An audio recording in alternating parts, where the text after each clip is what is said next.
manera de Ángel Sabatina, sábado 21 de mayo del año 2022.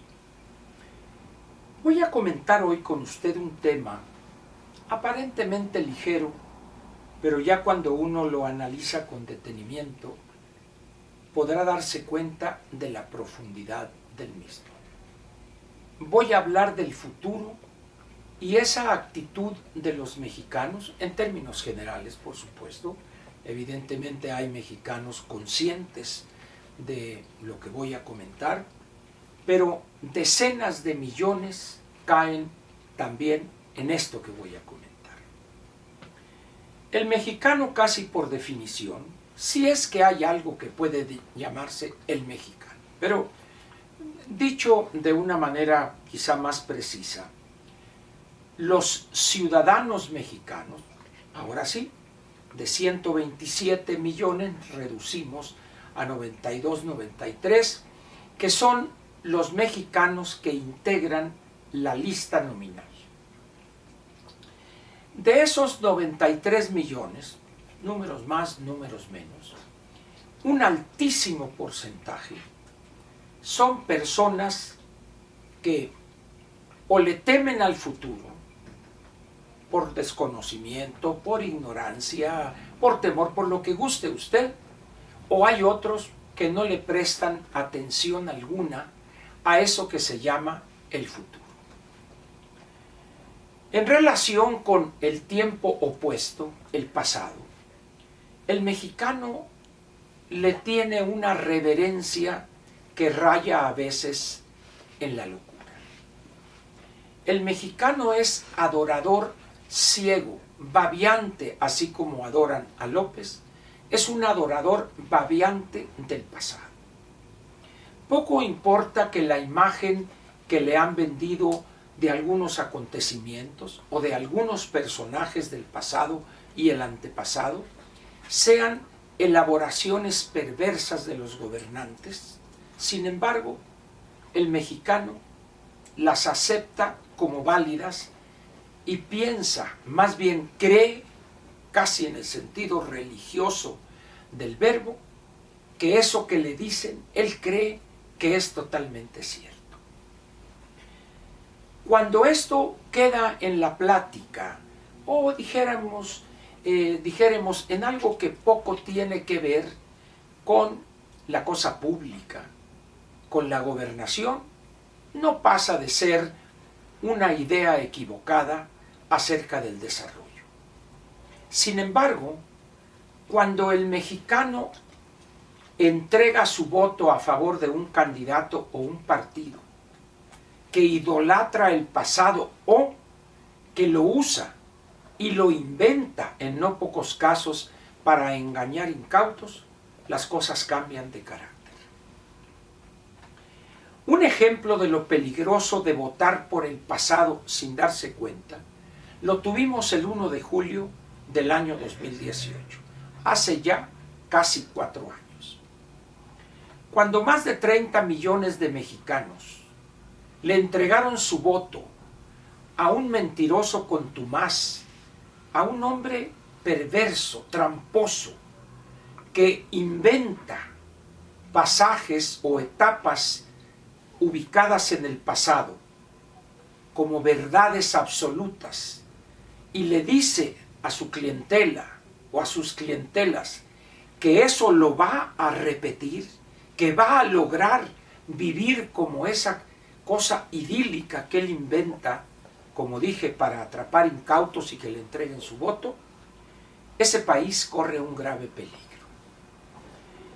Cuando yo intenté decirle eso a muchas personas, allá por febrero, marzo del 2018, algunos se burlaron y otros me ofendieron de múltiples maneras. Groserías, procacidades, otros con acusaciones de una corrupción inexistente de mi parte y que lacayo del PRIAN y que ese tipo de cosas. Sin embargo, los acontecimientos han probado que tenía yo razón, entre otros que planteaban lo mismo. No afirmo, loco estaría de hacerlo, si yo dijera, yo fui el único que dije no. hubo muchos mexicanos conscientes que se daban cuenta de lo que estábamos enfrentando e intentaron disuadir a otros que estaban ya completamente controlados mentalmente y se ubicaban en el pasado y el antepasado. Y veían a ese demagogo que hoy es presidente como el nuevo Mesías, el Salvador, porque además les iba a replicar aquel pasado inventado en la mente calenturienta del bulto López Obrador. Y repito, hoy estamos viendo las consecuencias de refugiarse en el pasado, como encontrar en él un escudo de protección contra ese futuro al que tememos. ¿Por qué el mexicano teme al futuro? Primero, porque no tiene, por desgracia, los elementos que le permitirían analizar el presente y tratar de concluir que algo en esta dirección o en aquella podría presentarse de no cambiar las cosas. Eso requiere no solo un cierto nivel de educación, sino también una cierta disciplina en el análisis, cosa que por desgracia no se enseña en las escuelas ni en las privadas, salvo honrosas excepciones. De tal manera que el mexicano que sale de la escuela y llega, vamos a decir, al nivel medio superior, no tiene esas herramientas. De tal manera que es fácil presa de la demagogia de personajes, de políticos perversos y tramposos como López Obrador. El futuro nos exige, el pasado nos reconforta. ¿Qué escoge entonces el mexicano? Adorar al pasado, soñar con que aquello va a volver. Los que abominan de la economía abierta sueñan con que se cerrará la economía. Aquellos que perdieron subsidios, como no pocos agricultores, sueñan y se reconfortan pensando que llegará aquellas épocas de Anaxa, de Pronace, del Banjiral, del Banrural. Otros que tenían un mercado cautivo y vendían lo malo y lo atrasado, lo obsoleto, carísimo, también imaginan que aquello podría regresar. Están equivocados. Es imposible eso. Sin embargo, la ignorancia o las limitaciones en lo intelectual de millones de mexicanos los hace presa fácil a todos ellos de la verborrea demagógica y perversa de demagogos como López Obrador.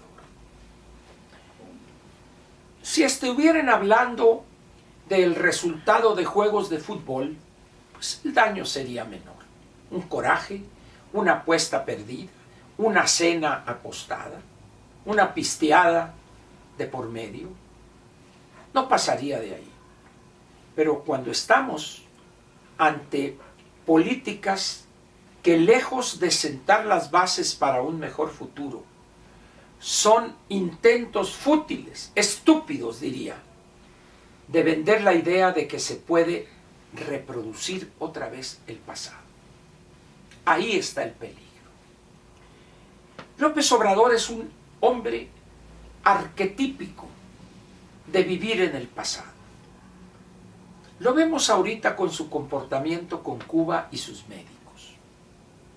Él piensa, bueno, él cree más bien, porque pensar no se le da mucho, más bien él cree que Cuba efectivamente es un país socialista, donde hay una igualdad, donde la gente vive feliz y están trabajando en la difusión de lo que debe ser la realidad socialista. Él cree en eso. Él se educó en esas épocas, los años 70, principios de los 80. Pero además, su educación y formación política se da en los años del presidente Echeverría, cuando condiciones completamente diferentes a las actuales, obligaron al Estado mexicano a utilizar el gasto público en exceso, a niveles de locura, pero la situación política no dejaba otra opción. Eso continúa con la frivolidad y el derroche, alcanzó niveles de locura, hay que agregar, en el sexenio de López Portillo. Pero la realidad nos alcanzó a partir del año quizá 87, cuando debimos abrir, y no se diga a partir del año 88, cuando el ramalazo vino duro. Hoy estamos cometiendo, más o menos guardando las debidas diferencias de tiempo, los mismos errores. Piensa mucha gente, o cree mucha gente, que lo que le dice López es verdad casi revelada. Es un axioma. Que vamos bien, muy bien. Y que lo malo que tenemos todavía se debe a los conservadores. No, señores, no se equivoquen, por favor. El mundo ha cambiado a una velocidad impensable hace 30 o 40 años. Y México, de manera consciente, por la ignorancia y sinvergüenzada de su clase política, se ha quedado rezagado. Y esos intentos débiles que llevábamos de acomodarnos a la nueva realidad se han visto truncados en este gobierno. Y con una capacidad de destrucción también impensable, estamos hoy peor que hace 15 o 20 años. Pero nadie acepta eso. O son muy pocos los que se dan cuenta de la destrucción y el daño de este gobierno y este gobernante que está aferrado, dice él, a repetir aquel pasado que no existió, que jamás existió. Es una invención de él y de sus glúteos veloces que ahí andan a su alrededor dándole gusto en todas sus babosadas. Por eso yo le pido que piense. Vienen épocas electorales. Este 5 de junio, 6 entidades federativas. El año que viene, vienen el 3 de junio, 2 elecciones, el Estado de México y Coahuila. Y el 24, el 2 de junio, la batalla, la madre de todas las batallas. La elección presidencial, la renovación de 15 gubernaturas y también el Senado y la Cámara de Diputados. Prepárese pues, y el primer paso es empezar a pensar en el futuro. Eso es lo que le puedo decir en relación con ese tiempo que nos causa pavor, el futuro. Muchas gracias y lo espero mañana en la Dominical. Gracias otra vez.